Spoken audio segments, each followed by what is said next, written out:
જય માતાજી મિત્રો. તો આજે આપણે આવી ગયા છે દીવનો કિલ્લો જોવા માટે, બરાબર. તો આપણે કિલ્લો જોઈ નાખ્યો છે અને તમને થોડો થોડો બતાવું, બરાબર. તમે જોઈ લો, આ બધો કિલ્લો છે અને આપણે 1-1.5 કલાકથી કિલ્લો જોઈએ અને હજુ ચાલે જઈએ છીએ. જો આજે ત્રીજો દિવસ થઈ ગયો છે, બરાબર. કાલના દીવમાં રાત રોકાણ હતા, રાતે દરિયો જોવા ગયા હતા બીજો, અને અત્યારે પણ ચાલુ જ છે બધું જોવાનું. આ કિલ્લો છે, હવે આપણને ખબર પડતી નહીં કયો કિલ્લો છે. દીવનો કિલ્લો કહેવાય છે, બરાબર. અને હજુ એક મોટી સ્ટીમરમાં બેસવાનું છે. જુઓ, શું કહેવાય, ભૂલી ગયો મેં. ઘણું બધું જોવાલાયક છે અહીંયા. દીવમાં આવો તો આ કિલ્લો જોવાનું ભૂલતા નહીં, બરાબર. લાઇટિંગ તો જુઓ, ખતરનાક.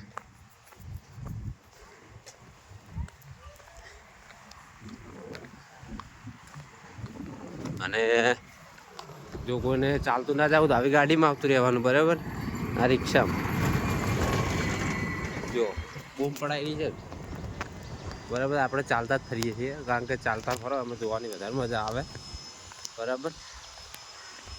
તો હવે આગળ જઈએ અને આગળથી તમને બીજું બતાવીએ, બરાબર.